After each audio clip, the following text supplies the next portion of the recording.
जय हिंद दोस्तों, स्वागत है आपका एक बार और आपके ऑनलाइन प्लेटफॉर्म WDA में। मैं Rishi Verma, faculty of mathematics and computers, आज आपके लिए लेके आया हूं क्लर्क का सेट नंबर 5।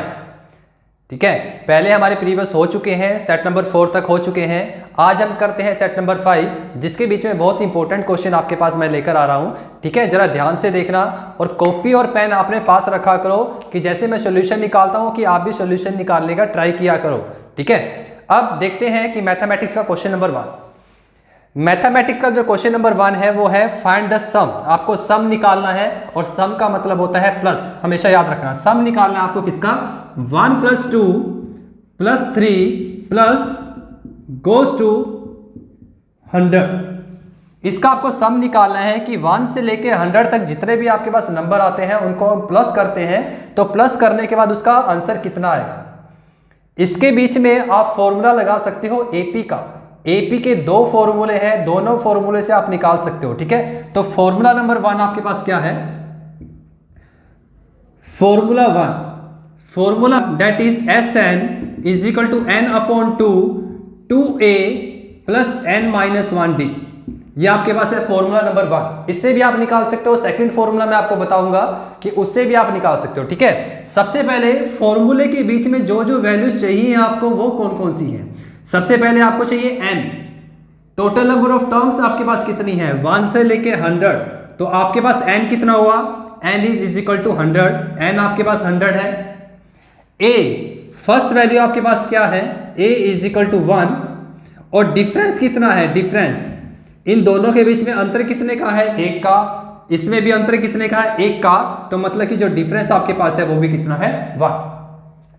वैल्यूज पुट कीजिए। s n की वैल्यू गिवन है आपके पास 100 = n/2 that is 100/2 bracket start 2a = 1 plus n-1d n-1 100 - 1 that is 99 and d difference is 1। हमने वैल्यूज पुट कर दी फॉर्मूले के बीच में, तो इसकी कटिंग कीजिए। ये कटिंग हो जाएगी 50 पर। Then s100 = 50 2 × 1 = 2 plus 99। Then s100 = 50 99 plus 2 that is 101। ठीक, अब s100 की वैल्यू आपके पास कितनी आई? दोनों का आपने मल्टीप्लाई करना है। 101 को किससे मल्टीप्लाई करना है? 50 से। तो उसका रिजल्ट आपके पास कितना आएगा? 5050। इससे आप निकाल सकते हो आंसर। ठीक है, ये इसका आंसर है, that is option number D. Option number D. Second formula मैं आपको बता देता हूं जो आपने खुद अप्लाई करना है। फॉर्मूला 2 जो आपने खुद अप्लाई करना है, चेक करके देखना है कि आंसर इसका सेम यही आएगा। फॉर्मूला आपके पास क्या है? Sn = n/2 a + an। इस फॉर्मूले से आप निकालने की कोशिश करना, फिर चेक करना कि जो आंसर है वो आपका सेम आ रहा है या नहीं आ रहा। ठीक है, ये था आपके पास question number 1। Now question number 2। Question 2 is the average of 3 number is 7। The average of 3 numbers आपके पास गिवन है। टोटल 3 नंबर्स आपके पास गिवन है। एज्यूम कर लेते हैं कि x + y + z। आपके पास 3 नंबर है, x + y + z। जितने टोटल नंबर होते हैं उससे हम डिवाइड करते हैं। अगर यहां पर 4 नंबर होते तो 4 से डिवाइड करते हैं, अगर 5 नंबर होते तो 5 से डिवाइड करते हैं। ठीक है, उनकी जो एवरेज गिवन है दैट इज 7। उनकी जो एवरेज है वो 7 है। तो इस 3 को वहां जाके मल्टीप्लाई कीजिए तो आपके पास क्या आएगा कि x + y + z = 21। अगर मैं तीनों नंबर को प्लस करता हूं तो उसका रिजल्ट मेरे पास कितना आता है? 21। ठीक है, बाद में गिवन है आपके पास the average of first 2 numbers. पहले 2 नंबर का एवरेज, मतलब कि x + y 2 नंबर है तो 2 से डिवाइड करेंगे। उनका जो एवरेज है वो 4 है आपके पास। तो इसका मतलब क्या कि x + y = 2 को 4 से मल्टीप्लाई किया तो कितना है आपके पास? 8। अगर मैं इन दोनों नंबर को ऐड करता हूं तो 8 आएगा। अगर इन तीनों नंबर को ऐड करता हूं तो 21 आएगा।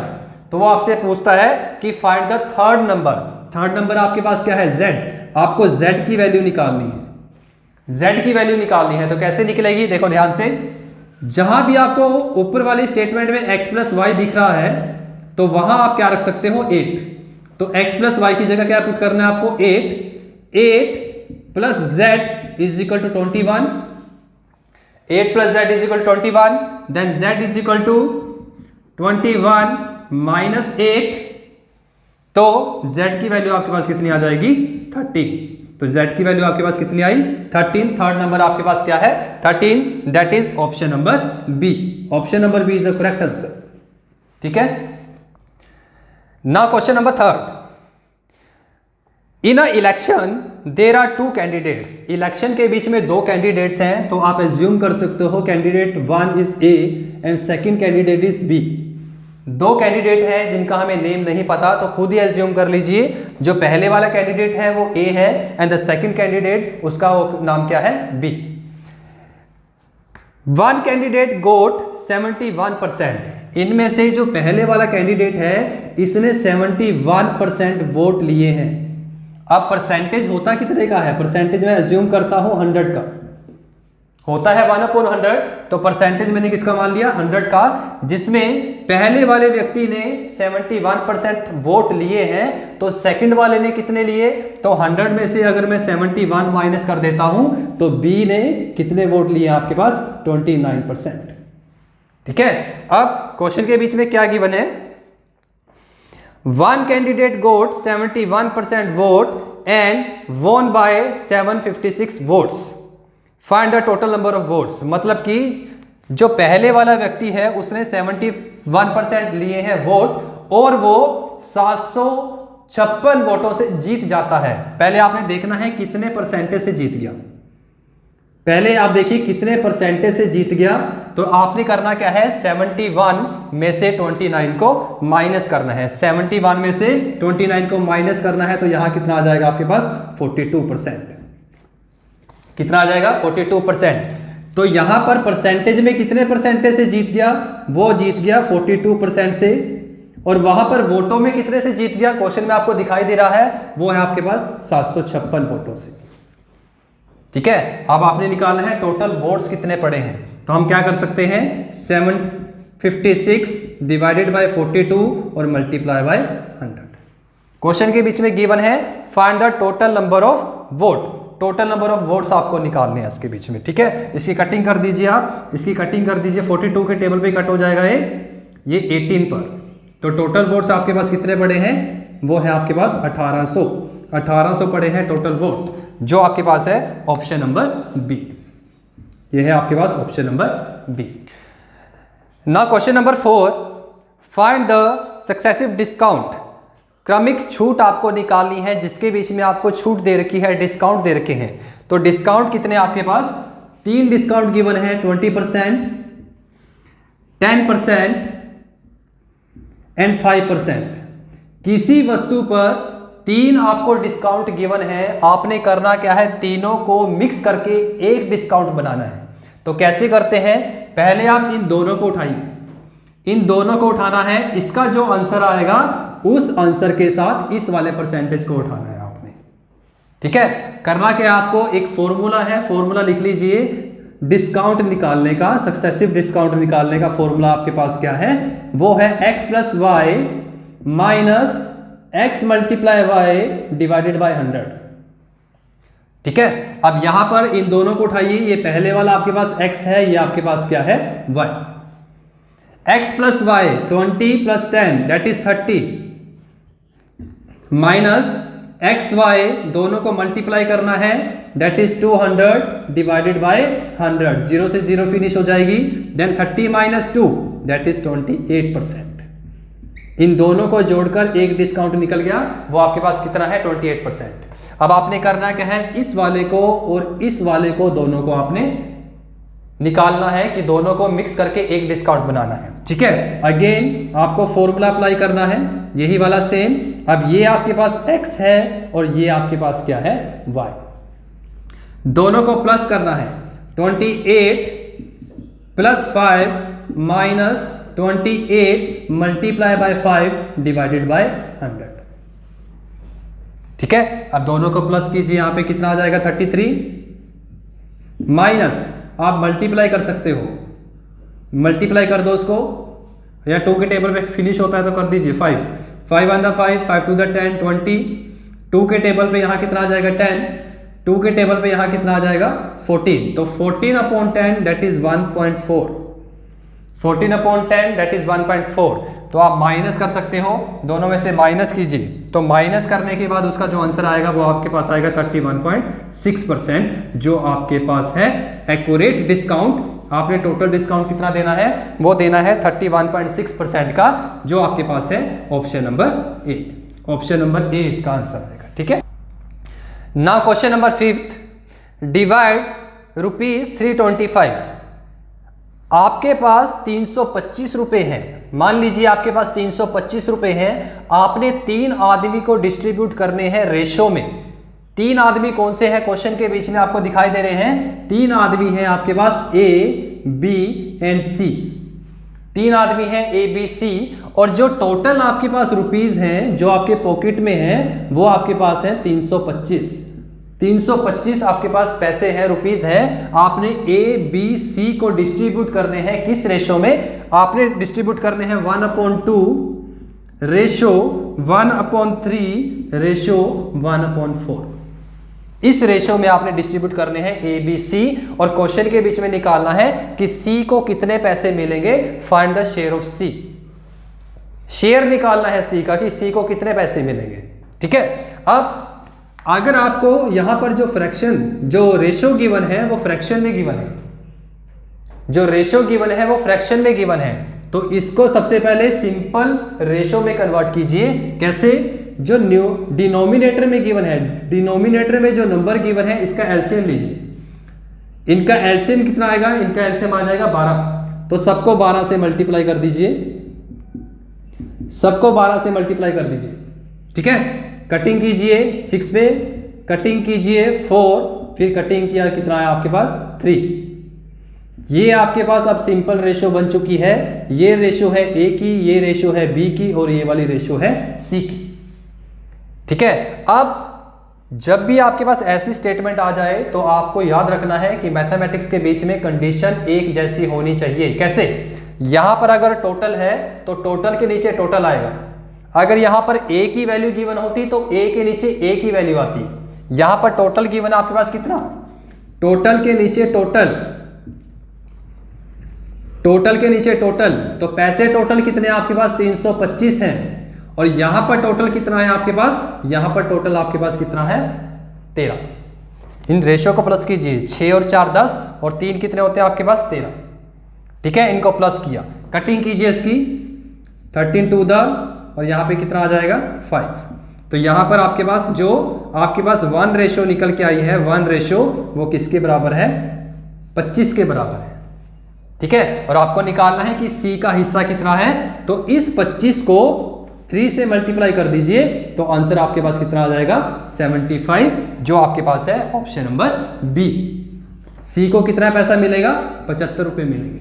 अगर वो पूछ लेता है बी का, तो 25 को आपने 4 से मल्टीप्लाई करना है।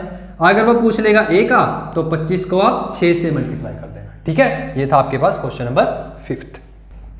Now question number 6, the speed ratio of 3 car is 2:3:4। Find the ratio of time to cover the same distance. Speed distance time का क्वेश्चन है। मैं आपको पहले बता देता हूं, जो रेशो आपको गिवन होती है स्पीड की, उसी की उल्टी होती है आपके पास किसकी, टाइम की। तो स्पीड की रेशो आपके पास कितनी है, स्पीड की रेशो आपके पास गिवन है 2, 3 एंड 4। इसका उल्टा होता है टाइम की रेशो, इसकी उल्टी होती है टाइम की रेशो। उल्टा कैसे करते हैं इसको, इसका उल्टा कर दीजिए 1/2 दैट इज 1/3 दैट इज 1/4। उल्टा कर दिया इसको। ठीक है, अब आपने करना क्या है, नीचे वाले का एलसीएम लीजिए। तो एलसीएम कितना आ जाएगा इसका, एलसीएम जैसे मैंने पहले वाले क्वेश्चन में बताया था, एलसीएम आ जाएगा 12। इसको भी 12 से मल्टीप्लाई, इसको भी 12 से मल्टीप्लाई, और इसको भी 12 से मल्टीप्लाई। तो कटिंग कीजिए 6, कटिंग कीजिए 4, और कटिंग कीजिए 3। जो टाइम की रेशियो है वो आपके पास कितनी है, 6, 4 और 3, जो है आपके पास option number D. Option number D याद रखना, जो स्पीड की रेशियो है इसका उल्टा टाइम की रेशियो होती है हमेशा। ठीक है ना। Question number 7, if the amount of the sum money is 6944, आपको अमाउंट गिवन है क्वेश्चन के बीच में, क्वेश्चन के बीच में अमाउंट गिवन है। अमाउंट का मतलब क्या, आपको मिश्र धन गिवन है, मिश्र धन गिवन है 6944 at the rate of 8%, rate given है आपके पास दर गिवन है 8% and the time is, time समय आपको दे रखा है इसके बीच में, समय कितना है आपके पास, समय है 3 साल का, और आपको इसमें निकालना है principal, find the principal, principal आपको निकालना है, मतलब कि आपको क्या निकालना है, मूलधन निकालना है इसके बीच में। ठीक है, अब जिस क्वेश्चन के बीच में आपको प्रिंसिपल निकालना हो और एसआई भी नहीं दे रखा, ब्याज भी नहीं दे रखा, क्वेश्चन के बीच में प्रिंसिपल भी नहीं दे रखा, आपको सिर्फ मिश्र धन दे रखा है, इसके बीच में आपने फॉर्मूला एक यूज करना है, क्योंकि इसके लॉजिक बहुत है, लॉजिक बहुत है। मैं आपको फॉर्मूले के थ्रू बता देता हूं कि प्रिंसिपल कैसे निकलता है।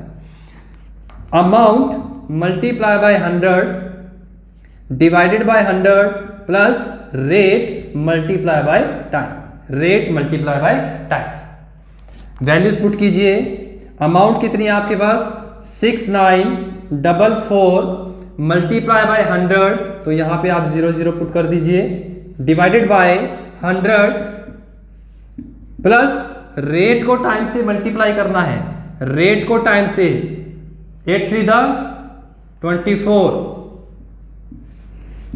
तो 694400 divided by 100 plus 24 that is 124। इसकी कटिंग कर देना आप, तो कटिंग करने के बाद आपके पास क्या आ जाएगा, प्रिंसिपल। तो प्रिंसिपल इसका कितना आएगा 5600। कटिंग करके देखना इसकी, ठीक है, कटिंग करोगे तभी आपको पता चलेगा कि कटिंग कैसे करते हैं।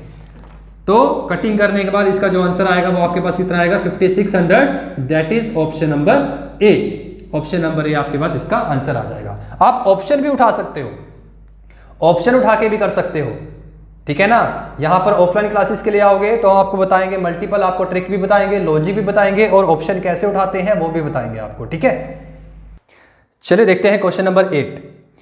क्वेश्चन नंबर 8 आपके पास क्या है कि यदि ए किसी काम का 1/2 भाग 5 दिन में कर सकता है, तो जो स्टेटमेंट में गिवन होता है सबसे पहले आप इसको राइट डाउन किया करो, कॉपी पर लिखा करो कि ए किसी काम का 1/2 भाग करता है 5 दिन में, और बी उसी काम का 3/5 भाग करता है 9 दिन में, बी उसी का 3/5 भाग करता है 9 दिन में, और सी 2/3 भाग करता है 8 दिन में। क्वेश्चन में आपको निकालना क्या है कि यदि वो तीनों मिलकर काम करें, यदि वह तीनों मिलकर एक साथ काम करें तो काम कितने दिन में आपका खत्म हो जाएगा, ठीक है। तो सबसे पहले ऐसे क्वेश्चन के बीच में जहां पर आपको जो काम है, जो वर्क है, वो फ्रैक्शन में गिवन है कि इतना वर्क उसने कर दिया इतने दिन में, तो आपने करना क्या है, इस 2 को ऊपर लेके जाइए, जो ये वाला 2 है यहां से इसको कट करके यहां पर लिखिए,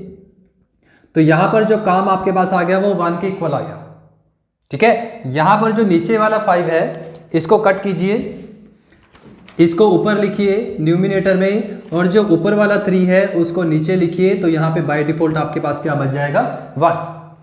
यहां भी सेम कंडीशन, इस 3 को आपने ऊपर लिखना है और इस ऊपर वाले 2 को आपने लिखना है डिनोमिनेटर में, तो यहां पर बाय डिफॉल्ट क्या बचेगा आपके पास 1। अब देखिए यहां पर क्या है, 5 2 10, 3 के टेबल पे 3 पे फिनिश हो जाएगा, 5 3 कितना 15, 2 के टेबल पर 4 और 4 3 कितने होते हैं 12। अब आपके पास कंडीशन क्या बनी है, कंडीशन आपके पास बनी है इसके बीच में जरा ध्यान से देखना कि ए किसी काम को 10 दिन में करता है, बी किसी काम को 15 दिन में करता है, और सी किसी काम को 12 दिन में करता है। यदि वह तीनों मिलकर काम करेंगे तो काम कितने दिन में खत्म होगा। तो आपने करना क्या है, इन तीनों का लेना है एलसीएम, इन तीनों का एलसीएम लीजिए। इन तीनों का एलसीएम कितना आएगा आपके पास 60। 60 को 10 से डिवाइड किया तो क्षमता निकालनी है, कैपेसिटी निकालनी है, एफिशिएंसी निकालनी है, एक दिन में कितना काम हुआ। तो डिवाइड किया तो यहां पर 6 आया, डिवाइड किया यहां पर आया 4, और इसको डिवाइड करेंगे तो यहां कितना आएगा आपके पास 5, ठीक है। टोटल वर्क आपके पास कितना है, टोटल वर्क आपके पास है 60, और तीनों मिलकर एक दिन में कितना काम करते हैं, वो करते हैं टोटल 50, ठीक है, तो 15 से इसको डिवाइड कर देंगे तो आंसर आपके पास क्या आएगा 4 डेज। कि यदि वह तीनों मिलकर काम करेंगे तो काम कितने दिन में खत्म हो जाएगा, 4 दिन में खत्म हो जाएगा। ठीक है, जो है आपके पास option number B, option number B जो उसका करेक्ट आंसर है। Now question number 9, if the side of rhombus is 13 centimetre, तो रोम्बस क्या जो आपके पास सिंबल होता है वो होता है आपके पास ये वाला। ठीक है, रोम्बस वो होता है जिसकी 4 साइड्स इक्वल होती हैं, उसकी जो साइड गिवन है क्वेश्चन के बीच में डेट इज 13 सेंटीमीटर, ये भी 13 centimetre, this is also same 13 centimetre and 13 centimetre. ठीक है, रोम्बस की जो साइड है इक्वल होती है और वहां पर जो साइड आपको गिवन है वो कितनी है, 13 सेंटीमीटर गिवन है। And its diagonal is 24 centimetre, इसके दो डायगोनल आपके पास ये है, 2 डायगोनल्स हैं इसके बीच में, जिसमें से आपको एक डायगोनल दे रखा है 24 सेंटीमीटर, आप किसी को भी मान सकते हो। इसको मान लीजिए अगर टोटल आपके पास 24 सेंटीमीटर है, इसका हाफ करते हैं तो ये भी आपके पास 12 सेंटीमीटर होगा और ये भी आपके पास 12 सेंटीमीटर होगा। ठीक है, you have to find the area of rhombus, आपको एरिया निकालना है, रोम्बस का एरिया निकालना है कि एरिया ऑफ रोम्बस आपके पास कितना है। तो उसका एक फॉर्मूला है, अगर क्वेश्चन के बीच में आपको डायगोनल दे रखा है तो एरिया निकालने का फॉर्मूला है 1/2 into diagonal 1 multiply by diagonal 2। ठीक, तो 1/2 वैल्यूज आपको पुट करनी है डायगोनल 1, डायगोनल आपको क्वेश्चन में गिवन है, पहला विकर्ण आपको क्वेश्चन में गिवन है टोटल कितना है आपके पास 24, तो डायगोनल 1 आपके पास कितना हो गया 24, डायगोनल 2 आपको निकालना पड़ेगा, डायगोनल 2 आपको निकालना पड़ेगा, मतलब कि ये वाला डायगोनल आपको निकालना है। तो आप क्या करें, इस वाले ट्रायंगल को उठा लीजिए, ये आपके पास एक राइट एंगल ट्रायंगल है, राइट एंगल ट्रायंगल के बीच में अगर आपको 2 वैल्यूज गिवन हो तो थर्ड वैल्यू आप निकाल सकते हो with the help of Pythagoras theorem. तो पाइथागोरस थ्योरम है कि आपके पास hypotenuse square is equal to perpendicular square plus base का स्क्वायर, ये आपके पास होते हैं हाइपोटेन्यूस, ये आपके पास है परपेंडिकुलर एंड ये आपके पास है बेस, आपको बेस निकालना है इसका। तो फॉर्मूले के बीच में पुट कीजिए वैल्यूज, हाइपोटेन्यूस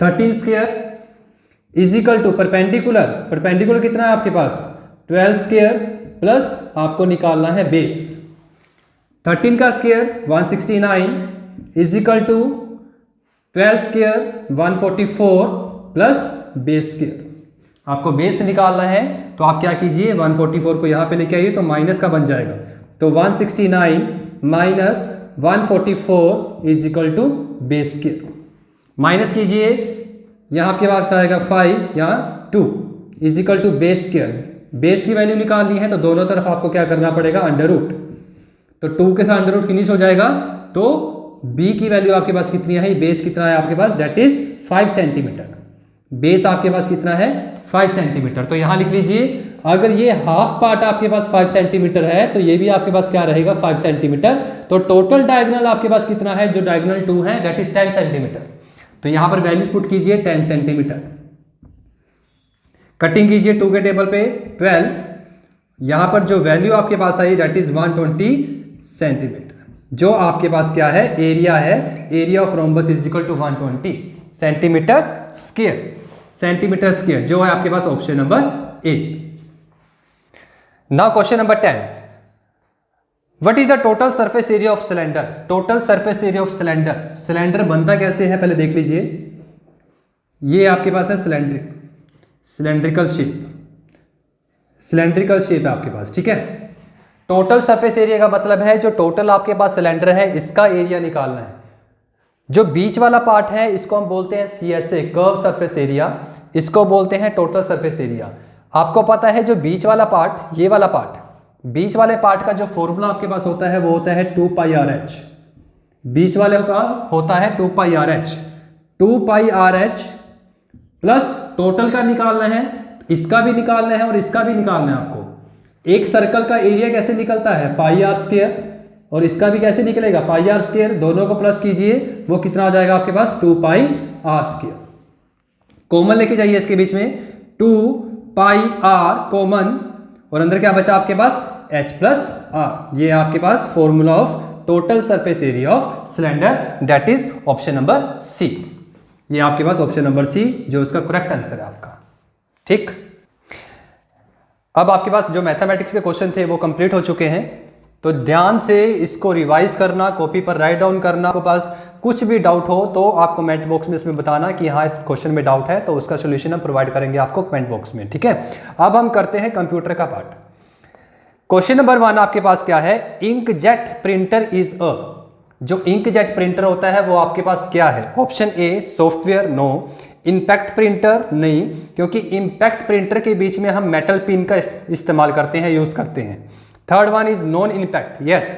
जो क्वेश्चन 1 है उसका जो आंसर आपके पास है that is option number C, कि इंकजेट प्रिंटर आपके पास क्या है? नॉन इंपैक्ट प्रिंटर होता है आपके पास। ठीक है, question number 2, which of the following is an input device? Input device कौन सा है? ऑप्शन के बीच में मॉनिटर आउटपुट डिवाइस है, इंकजेट प्रिंटर, प्रिंटर भी आउटपुट डिवाइस होता है। Third laser printer, this is also output device. And the last one is touch screen, जो टच स्क्रीन है आपके पास, लाइट पेन से हम यूज करते हैं उसका टच स्क्रीन, जो इंक क्वेश्चन नंबर 2 है उसका जो ऑप्शन आपके पास होगा डी, दैट इज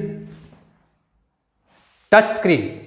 ठीक है, question number 3, the unit of computer where calculation and logical problems are processed and solve, जो ऑप्शन नंबर आपके पास है, ऑप्शन आपके पास क्या है इसके बीच में? फर्स्ट वन इज CLU, नहीं सुना कभी। Second one is ALU, yes. इसका जो ऑप्शन है आपके पास that is option number B, ALU, क्योंकि इसके नेम से ही पता लगता है अर्थमेटिक एंड लॉजिकल यूनिट। ठीक है, कैलकुलेशन पार्ट करने के लिए जो आपका इस्तेमाल किया जाता है पार्ट, वो कौन सा पार्ट होता है? ALU, arithmetical and logical unit. Question number 4, the speed of modem is measured in, जो मोडम की स्पीड है वो किस में मेजर करते हैं? वो हम मेजर करते हैं kbps में। क्वेश्चन नंबर 4 का जो आंसर है आपके पास वो है ऑप्शन नंबर ए, जिसका आंसर आएगा kbps। kbps में हम मोडम की स्पीड को मेजर करते हैं। And the last one is who prepared the first computer program, computer का प्रोग्राम जो बनाया गया था सबसे पहले वो किसने बनाया था? ऑप्शन ए बिल गेट्स, नहीं। बी न्यूटन, नहीं। थर्ड लेडी लवलेस, जो इसका आंसर है क्वेश्चन नंबर 5 का that is option number C, Lady Lovelace. इसका सेकंड नेम आपके पास बता देता हूं आपको, उसको हम बोलते हैं ADA लवलेस। दोनों में से कुछ भी ऑप्शन आ सकता है आपके पास, दोनों आपके पास करेक्ट ऑप्शन है, ये सेम है आपके पास नेम। ठीक है, ये आपके पास कंप्यूटर का पार्ट था जो कंप्लीट हो चुका है। ठीक है, अगर आपको कुछ भी डाउट हो तो कमेंट बॉक्स में आप मेंशन कीजिए कि इसमें आपको डाउट है। ठीक है, आप देखते हैं आप इंग्लिश का part. Thank you so much. जय हिंद बच्चों, मैं मिसेस कविता अत्री आज फिर आपके सामने क्लर्क का पेपर नंबर 5 लेकर। आई होप आप लोग सब कर रहे हैं और ज़्यादा से ज़्यादा बच्चे जुड़िए और इन पेपर्स को प्लीज़ आप करते रहिए। ठीक है, हमारी यही रिक्वेस्ट है आपसे कि आप इन पेपर्स को करते रहो। हो सकता है इसमें से कोई पैराग्राफ आ जाए, हो सकता है इसमें से कुछ ना कुछ आ जाए, ऐसा नहीं है। ठीक है, ये पेपर बहुत उससे बने हुए हैं, बहुत मतलब ढूंढ के निकाल के हर जगह से, तो आप प्लीज़ मतलब पैराग्राफ, मुझे ऐसा लगता है कि इसमें से ही कोई ना कोई आ जाएगा। तो चलिए स्टार्ट करते हैं पैराग्राफ से। पैराग्राफ पढ़ती हूँ मैं आपके लिए, चलिए पढ़ते हैं फर्स्ट पैराग्राफ को। If I had been asked in my early youth, अगर मुझे मेरे अर्ली यूथ के बारे में पूछा जाए, whether I prefer to have dealings only with man और ओनली विद बुक्स, कि मैं प्रेफर करता था डीलिंग किसके साथ? आदमियों के साथ या किताबों के साथ। My answer would certainly have been in favour of books, मेरा आंसर क्या होगा कि बुक्स ही को प्रेफर करता था मैं। In later years this has become less, बाद के दिनों में सालों में क्या हो गया? ये कम हो गया। एंड लेस, और भी कम होता चला गया। Not that I have had so much better experience with man, ऐसा नहीं था कि मुझे बहुत अच्छा एक्सपीरियंस हो गया था लोगों के साथ बजाय कि किताबों के। On the contrary delightful books even now come my way more often than purely delightful man, but the many bad experience with man have nourish the meadow of my life, मतलब जो मेरी उसको लोगों से जो मुझे बैड एक्सपीरियंस हुआ, जो मेरे जीवन के मतलब घास के मैदान को, मेडो ऑफ लाइफ मतलब मेरे जीवन को जो था पोषित कर दिया था उसने, लोगों के एक्सपीरियंस ने। As the noblest book could not do, जो कि एक महान किताब नहीं कर पाई। ठीक है, तो सिंपल सा था पैराग्राफ। अब इसके क्वेश्चन आंसर्स करते हैं। हाँ जी, पैराग्राफ समझ आ गया होगा, वेरी शॉर्ट एंड स्वीट, ठीक है। तो चलिए first question is, the author says that in later years his love of books diminished because. और अब इसमें क्या पूछा है कि ऑथर ये कहता है कि later years of his youth, ठीक है, जो यूथ के जो लेटर ईयर्स थे उसमें जो बुक्स के लिए उसका इंटरेस्ट जो था डिमिनिश हो गया था। डिमिनिश मतलब ख़त्म हो गया था। क्यों? क्योंकि फर्स्ट ऑप्शन है he did not get many delightful books to read, उसके पास अच्छी किताबें नहीं थी पढ़ने के लिए। He had neither experience with man then with books, उसके पास मतलब कोई अच्छा एक्सपीरियंस नहीं था किताबों के साथ, मतलब experience with man then with books. He had given up the habit of reading books, उसने अपनी आदत जो रीडिंग बुक्स की थी वो छोड़ दी थी। Even the bad experience he had with man were more valuable than the noblest books could give. उसको ऐसा लगता था कि जो उसका, ये पूरी लाइन दी हुई है पैराग्राफ में अगर आपने ध्यान से पढ़ा होगा, कि उसको जितना मतलब बैड एक्सपीरियंस हुआ लोगों से मिलके, मतलब और उसने उससे ज़्यादा वैल्यूएबल चीज़ें उससे सीखी जो उसको धोखा लोगों से मिला था, बजाय कि महान किताबें पढ़ने के। तो इसमें जो फर्स्ट का जो आंसर है, फर्स्ट क्वेश्चन का आंसर उसका है D is the correct option, ठीक है, D is the correct option. Next है, which one of the following statement best reflect the main argument of the passage. Main argument क्या है passage का? तो चलिए देखते हैं। ए ऑप्शन है books are always better than man, कि बुक्स जो हैं हमेशा आदमियों से बेहतर होती हैं। अब इसमें आपने ध्यान देना है, इसमें क्या पूछा गया है, मेन आर्ग्यूमेंट पूछा गया है। सेकंड है there are many purely delightful man then purely delightful books, कि बहुत ही मतलब अच्छे लोग हैं बजाय कि अच्छी किताबों के, ऐसा कुछ नहीं बोला गया है। It is the experience with other human being that nourishes one's life and not necessarily books. और फोर्थ ऑप्शन है neither man nor books give any worthwhile experience, कि ना आदमियों ने कोई एक्सपीरियंस दिया ना ही किताबों ने। लेकिन उसने क्या बोला, it is the experience with other human beings, दूसरे लोगों से उसको जो एक्सपीरियंस मिला है बजाय किताबें पढ़ने के, मतलब जो नेगेटिव उसको लोग मिले उनसे जो उसको एक्सपीरियंस मिला। तो सेकंड क्वेश्चन का आंसर क्या आएगा आपका? C, C is the correct answer.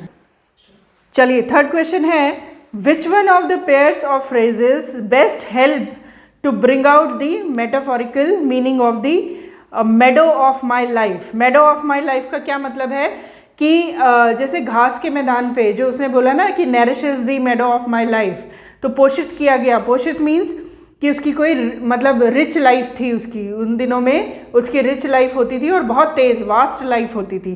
तो प्योर इसका मीनिंग है option number B, vast and rich life. A में क्या दिया हुआ है, pure and healthy life. B is vast and rich life. C is well nourished but dull life. Poor but simple life, ठीक है। तो इसमें क्वेश्चन नंबर थर्ड का option number B is the correct answer, ठीक है। Next है, in his early youth the author. Early youth की बात की अब इसने यहाँ पे। ऑथर क्या था? Like to have more dealings with books than with man. पहली दूसरी लाइन में ही है कि उसकी जो डीलिंग्स थी आदमियों से ज़्यादा किताबों के साथ थी। वो किताबों में ज़्यादा इंटरेस्ट लेता था, उसको लगता था कि किताबें उसको ज़्यादा सिखा सकती हैं। तो पहला ही इसका ऑप्शन है। क्वेश्चन नंबर 4 का आंसर क्या है? A is the correct option. चलिए अब पढ़ते हैं दूसरा पैराग्राफ। चलिए अब पढ़ते हैं second paragraph.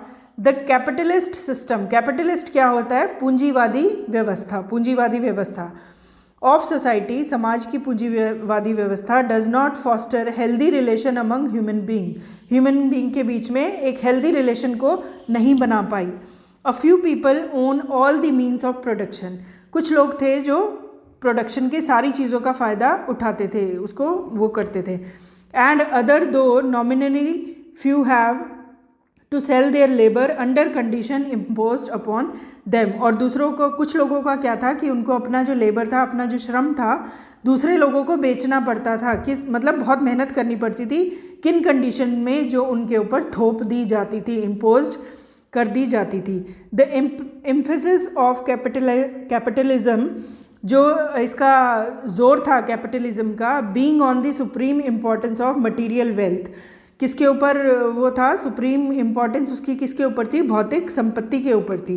The intensity of its appeal is to the acquisitive intensity, acquisitive होता है अधिग्रहण की तीव्रता जो होती है, किसी चीज़ को ग्रहण करने की तेज़ी, इंटेंसिटी, ठीक है। It promotes worship of economic power, वो किसको मतलब प्रमोट करता था, इकोनॉमिक पावर को वर्शिप करता था, with little regard to the means employed for the acquisition and the end that it serves, acquisition है अधिग्रहण, ठीक है। By its exploitation of human being to the limits of endurance, limits of endurance होता है कि किसी चीज़ को सहन करने की क्षमता, किसी चीज़ को सहन शक्ति, मतलब सहन शक्ति की जो सीमा थी, ठीक है ना, उसको आदमियों की सहन शक्ति की सीमा को एक्सप्लॉयट कर दिया था। Its concentration is on the largest profit than rather than maximum production, जो कि मतलब मैक्सिमम प्रोडक्शन की बजाय क्या होता था, लार्जेस्ट प्रॉफिट मिलता था। Thus the division of human family is done on the basis of economic circumstances, all this is injurious to division of human dignity, जो ये जो सिस्टम था वो किसके लिए हानिकारक था, मानव की गरिमा के लिए, ह्यूमन डिग्निटी, डिग्निटी होती है किसी चीज़ की गरिमा, उसके लिए हानिकारक था, और जिससे लोगों में डिवीजन स्टार्ट हो गया था कि वो बंटना शुरू हो गए थे। एंड व्हेन द हॉरोड पुअर मतलब जो परेशान गरीब थे, हॉरोड मतलब जो परेशान लोग थे, turn to the founders of religion for succour, succour होता है जो लोग परेशानी में किसी की मदद करते हैं, सकर वो होते हैं जो परेशानी में किसी की मदद करते हैं। They rather offer a subtle defence of the established order, ठीक है। They promise future happiness for their present suffering, वो क्या प्रॉमिस करते थे, फ्यूचर हैप्पीनेस, भविष्य के लिए जो खुशी थी जो अब वो प्रेजेंट में सफ़र कर रहे थे। एंड कंज्योर अप होता है किसी चीज़ को प्रकट करना, विजन ऑफ पैराडाइज, किसकी, स्वर्ग की जो दृष्टि थी उसको प्रकट करने का मतलब प्रॉमिस करते थे। To redress the balance to soothe the suffering, जो मतलब सफरिंग थी, जो उनके कष्ट थे उनको कम करके, उनको सूदन अप करके, बैलेंस करके। And the revolt of tortured man मतलब रिवॉल्ट क्या हुआ, विद्रोह, क्रांति, है ना। और टॉर्चर्ड मैन हुए प्रताड़ित जो लोग थे, जो जितने भी मतलब लोग प्रताड़ित हुए थे इस सिस्टम से, वो लोग विद्रोह करते थे। द सिस्टम इम्पोजेज इनजस्टिस, ये सिस्टम क्या इम्पोज करता था, इम्पोज मतलब थोपना, किसी चीज़ को थोपना, तो अन्याय, इनजस्टिस मीन्स अन्याय को थोपता था। द रिलीजन जस्टिफाइज इट, और जो धर्म था इस चीज़ को सही ठहराता था। तो इसमें क्या है, पूंजीवादी व्यवस्था को बताया गया कि लोगों के ऊपर इम्पोज किया जाता था, जो लेबर थी उनको मतलब उनके ऊपर ऐसी कंडीशंस रख दी जाती थी कि उनकी जो लेबर का था उसका कोई वो होता नहीं था, और उनको अपनी मतलब इन चीज़ों से छुटकारा पाने के लिए ये प्रॉमिस किए जाते थे। और जो इनजस्टिस थी, ये मतलब एक तरह से इनजस्टिस की गई लोगों के साथ, कैपिटलिस्ट सिस्टम, ठीक है। तो चलिए इसके आंसर्स करते हैं। हाँ जी, फर्स्ट क्वेश्चन इसका है, थोड़ा सा डिफ़िकल्ट था ये पैसेज, है ना। आप मतलब एक एक मीनिंग अगर देखने लगेंगे तो थोड़ा सा मुश्किल है, लेकिन हमें क्या है, कैपिटलिस्ट सिस्टम के बारे में बताया गया है, जो कि क्या होता है, पूंजीवादी अर्थव्यवस्था, ठीक है ना, जो कि मैंने आपको पैसेज में बताया। तो चलिए इसका फर्स्ट क्वेश्चन देखते हैं। The passage indicates that the capitalist system is क्या है, फेयर है, एम्बिशियस है, प्रॉस्पेरस है, या डिह्यूमनाइजिंग है। अब पूंजीवादी अर्थव्यवस्था है, उसमें पूरा दिया हुआ है कि लोगों के ऊपर इम्पोज किया जाता था काम करने के लिए, कुछ लोगों को उसका फ़ायदा होता था, कुछ को नहीं होता था। तो क्या था, ये डिह्यूमनाइजिंग था, ह्यूमनाइजेशन को डीमोरलाइज करने के लिए कैपिटलिस्ट सिस्टम का मीनिंग था, ठीक है। तो क्वेश्चन नंबर 5 का क्या आंसर है, D is the correct answer, ठीक है। नेक्स्ट है, the established order is supported by religion to elevate the suffering of the poor in the capitalist system, perpetuate the injustice imposed by the capitalist system, balance the suffering of the poor with hopes of future rewards, help the tortured men to seek redress। ऐसा नहीं था, आप B option देखेंगे, perpetuate the injustice imposed by the capitalist system. पूंजीवादी अर्थव्यवस्था जो थी कुछ लोगों के ऊपर इम्पोज की जाती थी, दबाव डाला जाता था उनको लेबर करने के लिए। तो ठीक है, 6th का क्या आंसर आएगा, B is the correct option. ठीक है, नेक्स्ट है इन अ कैपिटलिस्ट सिस्टम। क्या था कैपिटलिस्ट सिस्टम में, the means justify the ends, the ends justify the means. जो उसके एंड्स थे वो मीन्स को उसके जस्टिफाई करता था। तो क्वेश्चन नंबर 7 का आंसर है B is the correct option. ठीक है, नेक्स्ट है capitalism is injurious to human relations because it divided society into 2 groups. 2 groups में इस सिस्टम ने सोसाइटी को डिवाइड किया हुआ था, समाज को डिवाइड किया हुआ था। फर्स्ट है working and non working, second है एक्सप्लॉयटर्स एंड एक्सप्लॉयटेड, थर्ड है रिलीजियस एंड इररिलीजियस, फोर्थ है बायर्स एंड सेलर्स। तो इस सिस्टम ने क्या किया, लोगों को एक्सप्लॉइट किया, बर्बाद किया।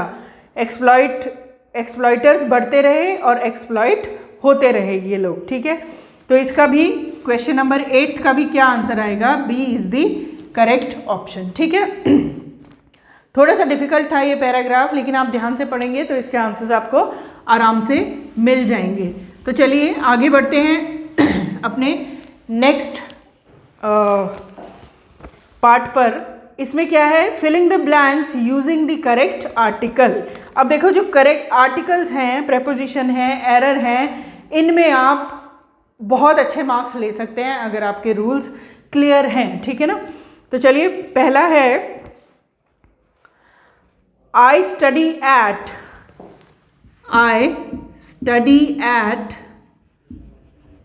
dash small university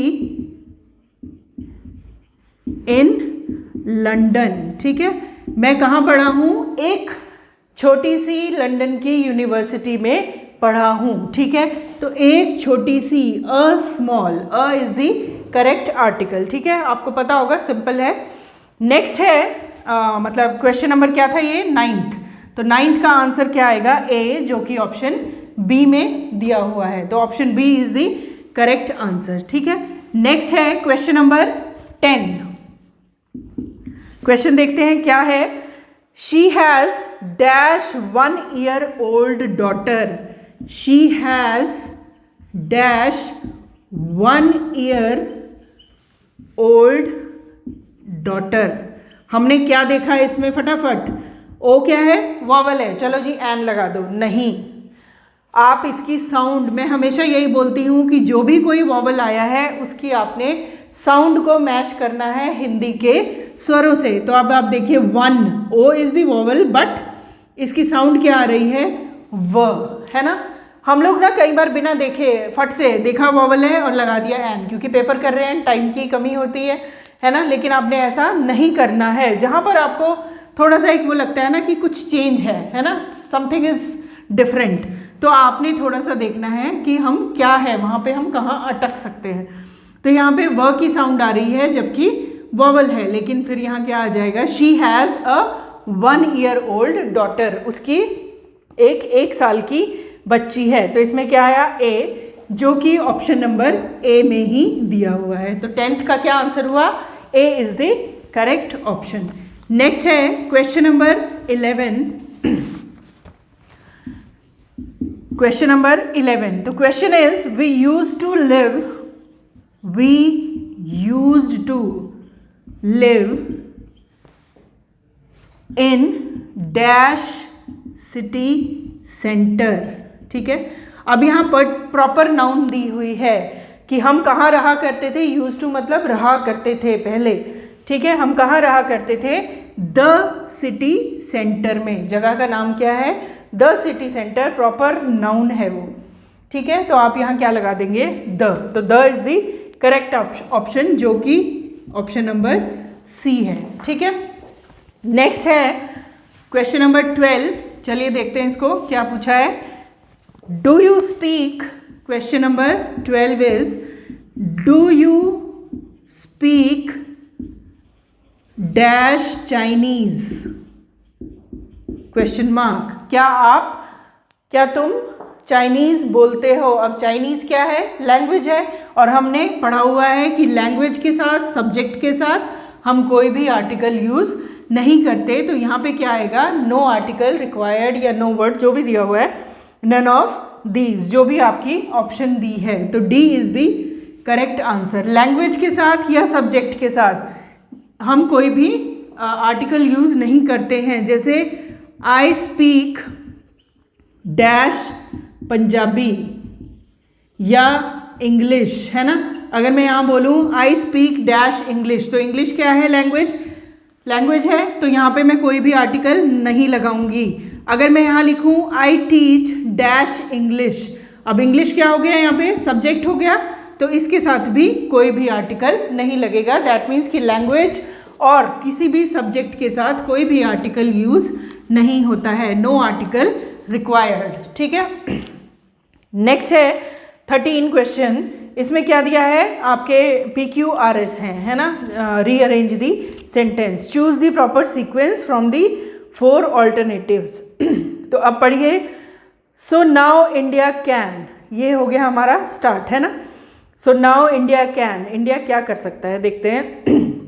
P में lose out at first base because it is too busy chasing an ephemeral dream.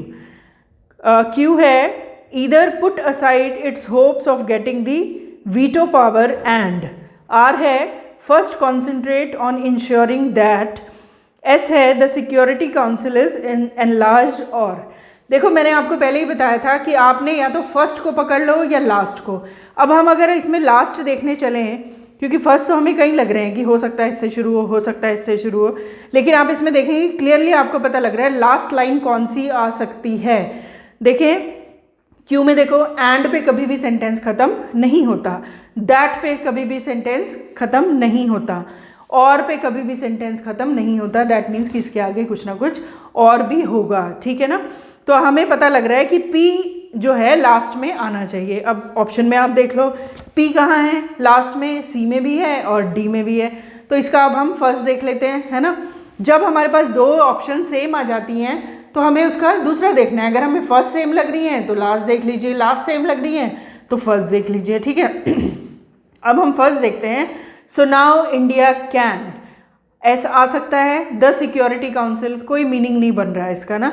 तो यहाँ पर आप देखिए क्यू को देखते हैं हम। सो now India can either put aside, है ना, बन रहा है कोई सेंस। तो क्यू देखो, उसके बाद आर देखो, एस देखो, और पी को लास्ट में हमें पता ही चल गया था। तो इसकी जो ऑप्शन है क्वेश्चन नंबर 13 की, D is the correct match, ठीक है। डी जो ऑप्शन आ रही है करेक्ट आ रही है। नेक्स्ट है question number 14, but Nelson Mandela, ठीक है। अब आप फिर से मैंने बोला कि या फर्स्ट देख लो या लास्ट देख लो, आपको क्या लगा?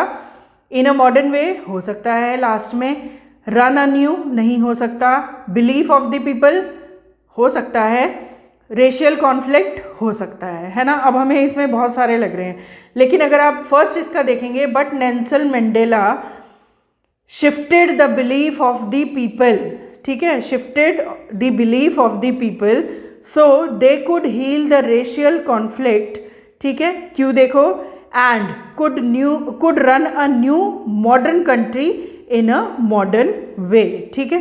तो इसका क्वेश्चन नंबर 14 का जो है A option is the correct option, ठीक है। नेक्स्ट है 15th, हैविंग अचीव्ड सक्सेस। अब हैविंग अचीव्ड सक्सेस आ गया, तो हमने देखें, पहले फर्स्ट देखते हैं बना के। Having achieved success to write the next हो सकता है, having achieved success in software exports हो सकता है, having achieved success this time in manufacturing from the US बन तो रहा है, having achieved success Indian manufacturers exporters are well equipped, ठीक है। अब इसका हमने मैच देखना पड़ेगा, क्योंकि फर्स्ट भी P वाले भी आ रहे हैं और Q वाले भी आ रहे हैं।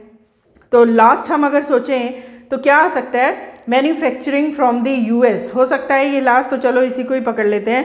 आर को लास्ट आप बना लो।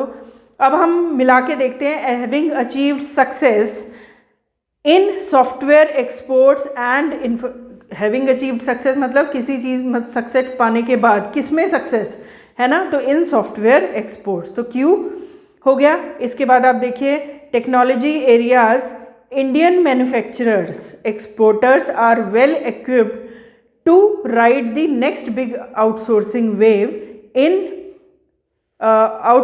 Wave this time in manufacturing from the US. तो क्वेश्चन नंबर 15 का आंसर क्या बना, D is the correct option. थोड़े बड़े हैं, इतने बड़े आपको आते नहीं हैं पेपर में, लेकिन हमें प्रैक्टिस होनी चाहिए, तभी आप फट से उसको मैच कर सकते हैं, है ना। 16th है इट शोज, क्या शो करता है, क्या, इट इज़ ऑल्सो नहीं आ सकता, इंडिया मीन्स बिजनेस आ सकता है, sovereignty and elements that threaten it नहीं आ सकता, while it is for transfer ये भी नहीं आ सकता। तो इट शोज, अगर हम क्यू को देखते हैं, इंडिया मीन्स बिजनेस, ये दिखाता है कि इंडिया को बिजनेस चाहिए। While it is for transparent and open ties, it is also conscious of its sovereignty and elements that threaten it। तो A is the correct option। Question number 16th में A is the correct option। ये थोड़ा सा आपको बड़े level के दिए हुए हैं, लेकिन हमें प्रैक्टिस होनी चाहिए, चाहे वो बड़े आ रहे हैं चाहे वो छोटे आ रहे हैं, है ना। प्रैक्टिस प्रैक्टिस प्रैक्टिस करेंगे तभी हम सिंपल वाले तो फिर फट से बना सकते हैं, है ना।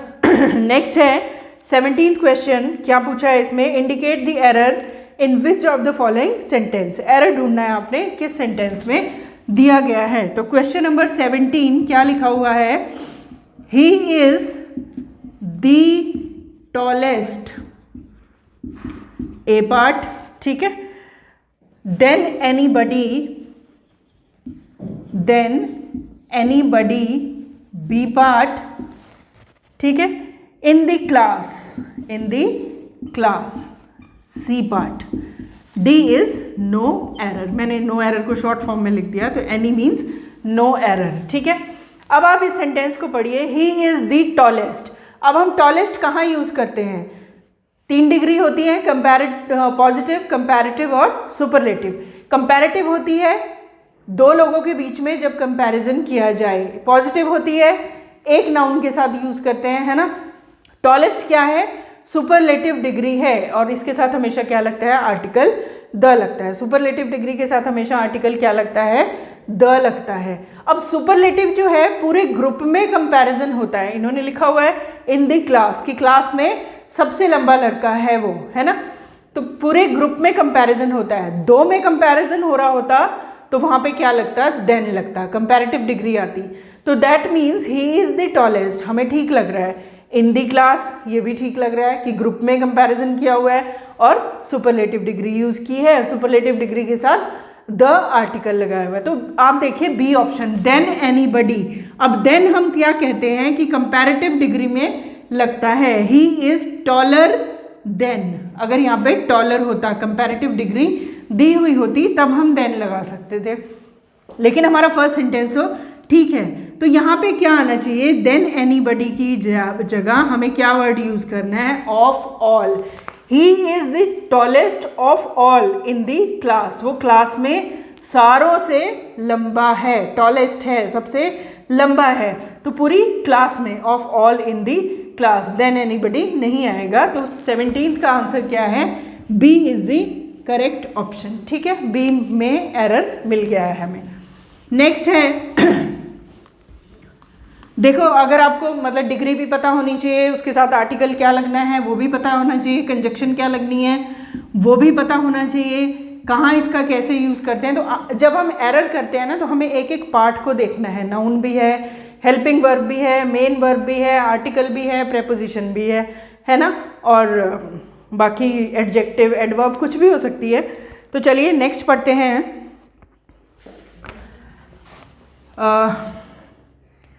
No sooner he had left, A part, the place, B part, the fire, then the fire, broke out. C part no error. D part. अब इसको पढ़ेंगे आप, इसका पहले मतलब समझ लेते हैं. No sooner he had left. No sooner का मतलब होता है जैसे ही उसने वो जगह छोड़ी, then the fire broke out, तभी वहाँ पर आग लग गई. ठीक है, अगर हम यहाँ कंजक्शन देखें, नो सूनर के साथ कंजक्शन क्या आती है, देन आती है, तो दैट मीन्स की सेंटेंस ठीक है. अब आपने हमेशा ये देखना है, जब भी नो सूनर से सेंटेंस शुरू होगा,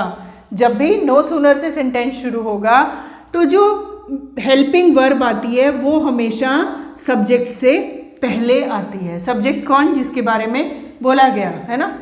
हो सकता है यहाँ नाम होता no sooner Ram had left, Ram ने वो जगह छोड़ी. ठीक है ना, तो हमेशा सब्जेक्ट से पहले हेल्पिंग वर्ब आएगी. तो हम यहाँ पे क्या करेक्शन करेंगे, no sooner had he left. ठीक है, this is the correct way to write. आप इसको ऐसे लिखेंगे, जो भी यहाँ पे हेल्पिंग वर्ब दी हुई है वो सब्जेक्ट से पहले आएगी. इस चीज़ का आप ध्यान रखेंगे. ठीक है ना, तो यहाँ पर अगर हैड, तीसरा एरर क्या हो सकता था इसमें, हैड लिखा है और यहाँ वर्ब की फॉर्म भी आपने चेक करनी है. मान लो हैड पहले लिखा हुआ था, no sooner had he leave लिख दूं मैं यहाँ पे, है ना, तो दिस इज ऑल्सो रॉन्ग.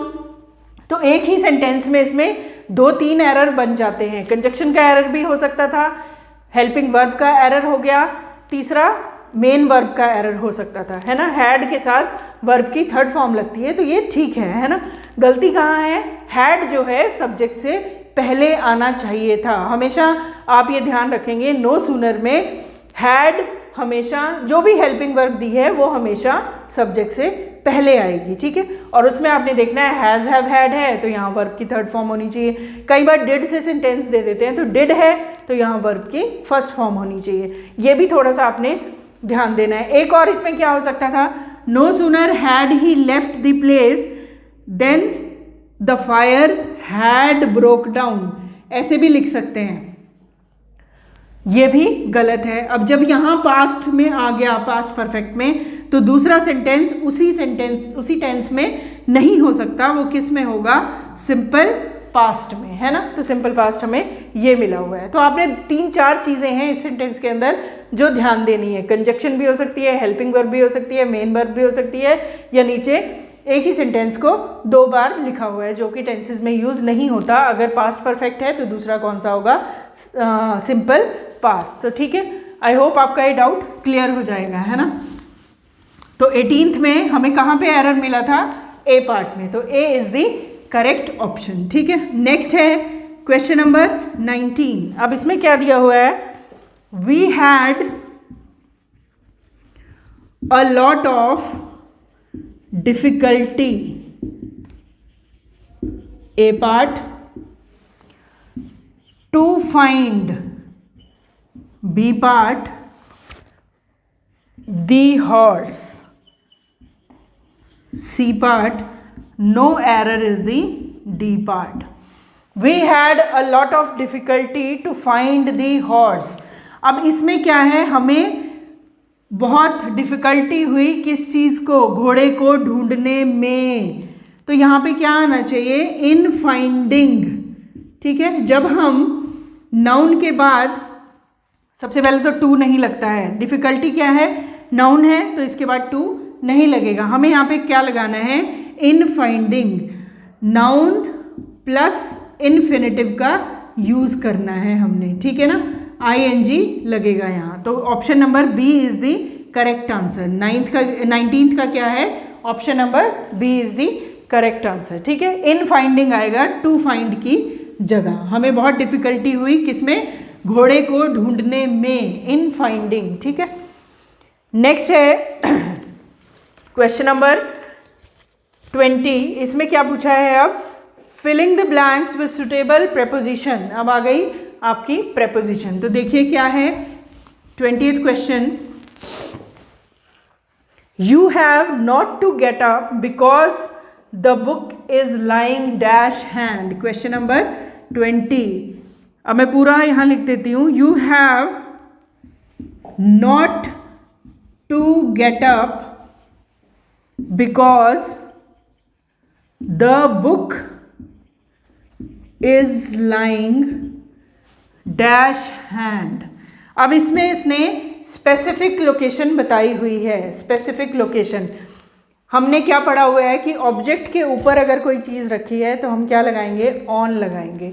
लेकिन यहाँ पे क्या है, उसने उसकी स्पेसिफिक लोकेशन बताई हुई है ना, और ऑप्शन में दे दिया at, in, on, none of these. Lying word है, हमने मतलब हम मोस्टली बोलते हैं ना कि जो मोशन में चीज़ें नहीं हैं वहाँ पर क्या आएगा, ऑन आएगा। उसकी लाइंग अगर वर्ड दिया है तो ऑन आ जाता है, लेकिन ऑन हैंड नहीं होता। Hand is not an object, object नहीं है। अगर यहाँ पर टेबल होता तो हम क्या लगाते, ऑन। लेकिन स्पेसिफिक लोकेशन दी हुई है, हाथ पर पड़ी हुई है, तुम्हें उठने की ज़रूरत नहीं है, तुम्हारी जो किताब है बिल्कुल हाथ पे पड़ी हुई है, मतलब ये उठने की ज़रूरत नहीं, बैठे बैठे तुम उस किताब को उठा सकते हो, बिल्कुल हाथ की पहुँच पर है ना। तो यहाँ पर हम क्या लगाएंगे, एट, ऑन नहीं आएगा।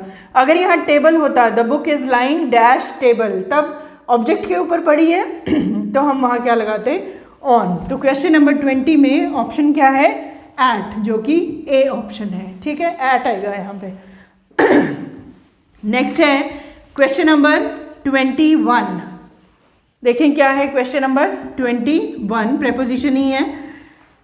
Dishonesty is always detrimental dash progress in life.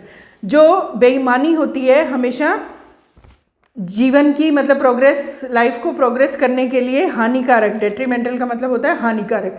अब हानिकारक का अगर हम सिनोनिमस देखें डेट्रीमेंटल का, तो इंजूरियस होता है ना। इंजूरियस के साथ क्या लगता है, टू, तो डेट्रीमेंटल के साथ भी यहाँ पे क्या लगेगा, to. A is the correct answer.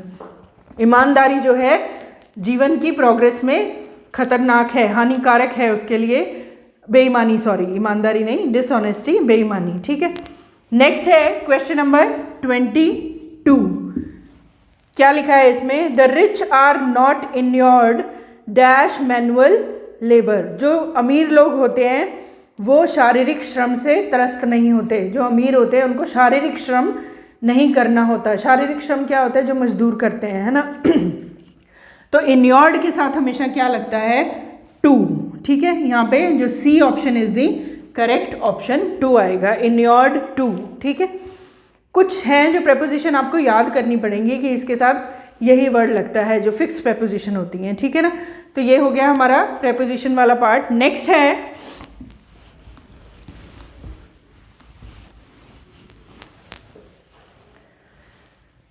Question number 23, synonymous and antonymous. तो 23 को पढ़ेंगे। Choose the synonymous of given word assent. Assent का मतलब क्या है, असेंट का मतलब होता है अनुमति, किसी चीज़ की अनुमति लेना, असेंट। ठीक है, अब जजमेंट हो गया, क्या हो मतलब हो गया जजमेंट का कि इस जजमेंट को क्या बोलेंगे, प्रलय। जैसे हिंदी में अगर हम इसको वो करें तो जजमेंट इज ए प्रलय। आइडिया क्या होता है, विचार।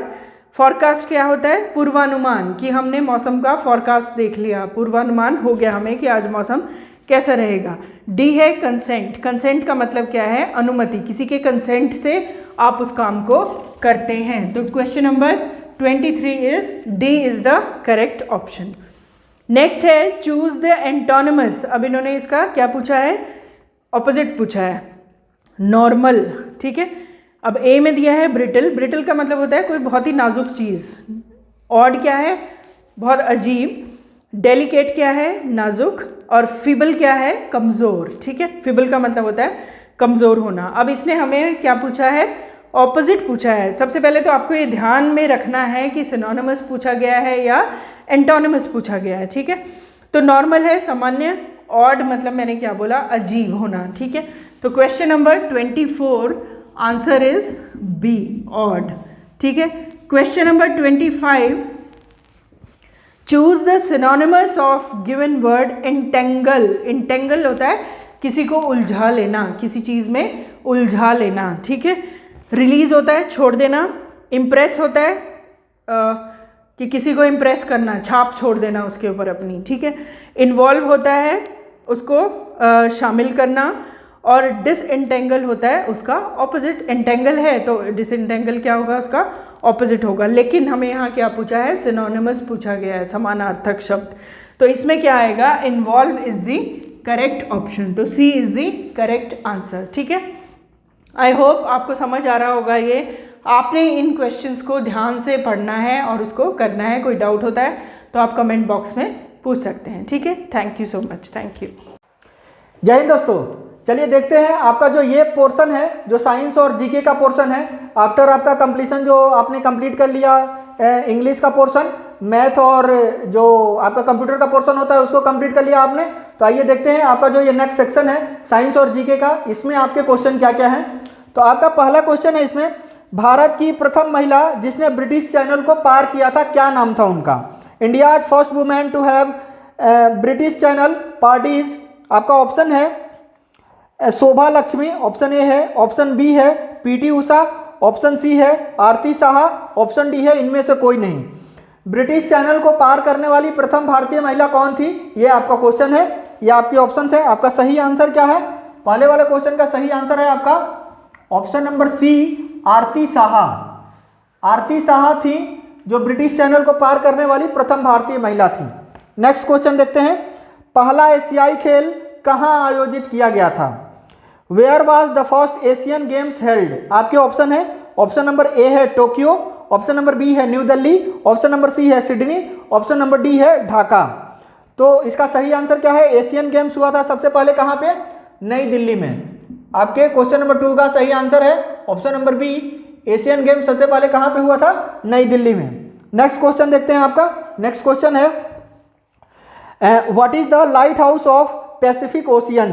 प्रशांत महासागर का प्रकाश स्तंभ किसे कहा जाता है? आपके ऑप्शन है, ऑप्शन नंबर ए है कोटोपैक्सी, ऑप्शन नंबर बी है इजाल्को, ऑप्शन नंबर सी है किलायू एटना और ऑप्शन नंबर डी है वेल्केनो। सही आंसर क्या है? प्रशांत महासागर का प्रकाश स्तंभ किसको कहते हैं? सही आंसर है आपका option number B, इजाल्को।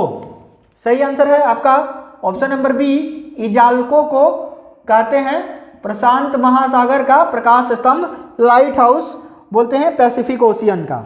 Next question है आपका, राज्यपाल की आयु कितनी वर्ष होती है? एक्चुअली राज्यपाल की आयु कितनी वर्ष नहीं है, क्वेश्चन है आपका कि राज्यपाल बनने के लिए आपकी मिनिमम आयु कितने वर्ष होनी चाहिए।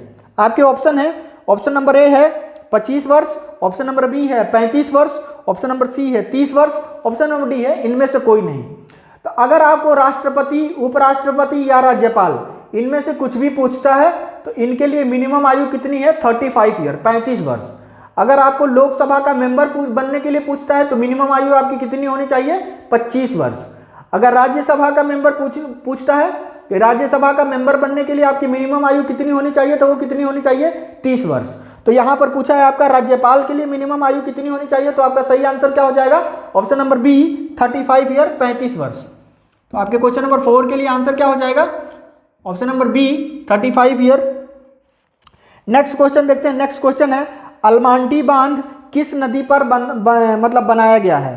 Almaty dam is built on which river? आपके ऑप्शन है, पहला है तुंगभद्रा नदी पर, ऑप्शन बी है गोदावरी नदी पर, ऑप्शन सी है कृष्णा नदी पर, ऑप्शन डी है महानदी पर। तो आपका सही आंसर क्या है? अलमाटी बांध किस पर है? कृष्णा नदी पर है। अलमाटी बांध है कृष्णा नदी पर, तो ये आपका सही आंसर हो जाएगा ऑप्शन नंबर सी, कृष्णा नदी पर है अलमाटी बांध। अच्छा, अगर आपसे पूछता है तुंगभद्रा नदी पे, तुंगभद्रा किस नदी की सहायक नदी है? कई बार ये भी पूछ देता है। तो तुंगभद्रा कृष्णा की सहायक नदी है। तुंगभद्रा नदी पे तुंगभद्रा परियोजना ही है, तुंगभद्रा बांध ही है। ठीक है, कई बार पूछता है गोदावरी नदी पर कौन सा बांध है? तो श्री राम सागर बांध। महानदी पर हीराकुंड के बारे में कई बार आपसे पूछता है कि हीराकुंड किस नदी पर है? महानदी पर। कई बार गंगरेल पूछता है, गंगरेल डैम किस नदी पर है? गंगरेल डैम किस नदी पर है? इसका भी आंसर हो जाएगा महानदी पर। नेक्स्ट क्वेश्चन आइए देखते हैं। नेक्स्ट क्वेश्चन है, निम्नलिखित में से कौन सा निगेटिवली चार्ज पार्टिकल है, मतलब ऋणात्मक रूप में पाया जाता है? Which one of the following is negatively charge? आपके ऑप्शन है alpha rays, option number B है beta rays, option number C है gamma ray, option number D है एक्स रे। तो सही आंसर क्या होगा आपका? सही आंसर है आपका option number B, beta rays. Beta rays negatively charge particle है, ऑप्शन नंबर बी सही आंसर है आपका। तो कई बार ये भी पूछता है कि अल्फा रे कैसी है? तो अल्फा रे निगेटिवली है, मतलब कि ऋणात्मक है। अल्फा रे पॉजिटिव चार्ज है, बीटा रे क्या है, निगेटिवली चार्ज है, गामा रे क्या है, कोई चार्ज नहीं, एक्सरे क्या है, कोई चार्ज नहीं है। चलिए देखते हैं आपका नेक्स्ट क्वेश्चन है वो क्या है। Next question is the distance of focus is fill in the blanks of the radius of curvature. मतलब फोकस की दूरी वक्रता त्रिज्या से क्या रिलेशन है, वक्रता त्रिज्या की कितनी गुनी है। आपका ऑप्शन है, ऑप्शन नंबर ए है आधा होती है, ऑप्शन नंबर बी है ट्वाइस होती है 2 बार होती है, ऑप्शन नंबर सी है 4 बार होती है, ऑप्शन नंबर डी है 3 टाइम्स 3 बार होती है। सही आंसर क्या है आपका, सही आंसर है ऑप्शन नंबर ए, सही आंसर है आपका ऑप्शन नंबर ए आधा होती है। रिलेशन क्या होता है आपका, अब लाइट में पढ़े होगे, रिलेशन क्या होता है आपका, F इक्वल टू R/2। इसमें F क्या है, F है फोकल लेंथ, F है यहाँ पे फोकल लेंथ, फोकल लेंथ है, फोकल लेंथ किसके किसके बीच की दूरी होती है, फोकल लेंथ किसके किसके बीच की दूरी होती है, पोल और फोकस के बीच की दूरी होती है।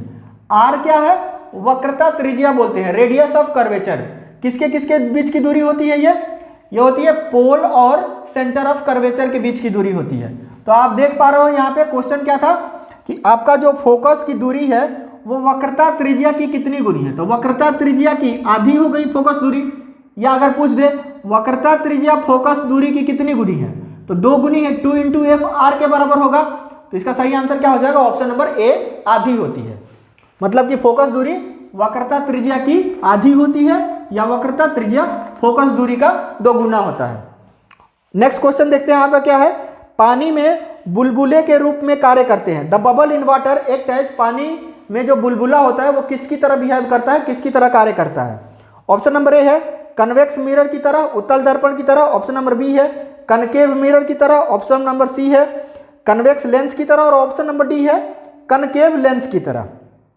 मतलब convex mirror, concave mirror, convex lens, concave lens किसकी तरह बिहेव करती है। तो एक तो तय है कि मिरर का जो पीछे वाला पोर्शन क्या होता है, कलर किया हुआ रहता है, लेकिन पानी का बुलबुला में क्या है, आर पार दिखाई देता है, तो मिरर तो आंसर होगा ही नहीं इसका। कई बार मैं देखता हूं लोग मिरर आंसर आप लोग टिक कर देते हो, मिरर तो इसका कतई आंसर नहीं हो सकता है। क्यों, पानी के बुलबुले में तो आप दोनों साइड देख सकते हो ना, जबकि मिरर में क्या होता है, एक साइड कलर किया हुआ रहता है, दूसरी साइड का दिख ही नहीं सकता है, तो वो मिरर तो है नहीं। तो लेंस में कौन से लेंस है, किस लेंस की तरह बिहेव करता है, तो इसका सही आंसर हो जाएगा ऑप्शन नंबर डी। इसका सही आंसर क्या है, option number D. Option number D क्या था, ऑप्शन नंबर डी था अवतल लेंस कनकेव लेंस की तरह बिहेव करता है। चलिए देखते हैं नेक्स्ट क्वेश्चन क्या है। इसमें कनकेव मिरर और कनकेव लेंस में कई बार मैं देखता हूं आप लोग गलती कर जाते हो, तो याद रखना ये मिरर की तरह तो कभी नहीं है, लेंस की तरह है। नेक्स्ट क्वेश्चन है आपका, ध्वनि की तीव्रता को किस संदर्भ में मापा जाता है। मतलब ध्वनि की तीव्रता मापने की इकाई क्या है। The intensity of sound is measure in terms of, option number A है डेसिबल में मेजर करते हैं, ऑप्शन नंबर बी है वेव, ऑप्शन नंबर सी है वोल्ट, ऑप्शन नंबर डी है हर्ट्ज। तो कई बार इसमें भी आप कंफ्यूज हो जाते हो हर्ट्ज में और डेसिबल में। तो याद रखना आप साउंड की इंटेंसिटी किस में मेजर करते हैं, डेसिबल में, और साउंड की फ्रीक्वेंसी किस में मेजर करते हैं, तो वो हर्ट्ज में आंसर होगा। तो इसका सही आंसर क्या हो जाएगा, साउंड की इंटेंसिटी किस में मेजर करते हो आप, डेसिबल में। तो ऑप्शन नंबर ए इसका सही आंसर है कि ध्वनि की तीव्रता मापते हैं डेसिबल में। हर्ट्ज में क्या मापते हैं, एक्चुअली में हर्ट्ज में मापते हैं फ्रीक्वेंसी को। नेक्स्ट क्वेश्चन है आपका, किस कमी की वजह से रतौंधी होता है। Night blindness is cause due to the deficiency of, किसकी कमी से रतौंधी की बीमारी होती है। ऑप्शन है विटामिन ए, ऑप्शन बी है विटामिन बी, ऑप्शन सी है विटामिन सी, ऑप्शन डी है विटामिन डी। किसकी वजह से होता है, आपको पता है रतौंधी बीमारी होती है विटामिन ए की वजह से। तो इसका सही आंसर क्या हो जाएगा, इसका सही आंसर जो हो जाएगा वो होगा option number A vitamin A की कमी से। इसका सही आंसर हो जाएगा option number A vitamin A की कमी से। विटामिन बी में B1 की कमी से बेरी बीमारी होती है, विटामिन सी की कमी से स्कर्वी, और विटामिन डी की कमी से रिकेट्स बीमारी होती है। ये सब आपको पता ही है। यहाँ पर हमारा ये सेक्शन कंप्लीट होता है जो जीके का और साइंस का पोर्शन था। अगर आपको हमारा वीडियो अच्छा लगता है, वीडियो को लाइक करिए, शेयर करिए ज़्यादा से ज़्यादा लोगों तक। अगर आपको कोई भी डाउट है तो कमेंट सेक्शन में कमेंट करके आप डाउट पूछ सकते हैं। मिलते हैं आपसे नेक्स्ट पेपर सेट के सॉल्यूशन में एक नए वीडियो में। Thank you.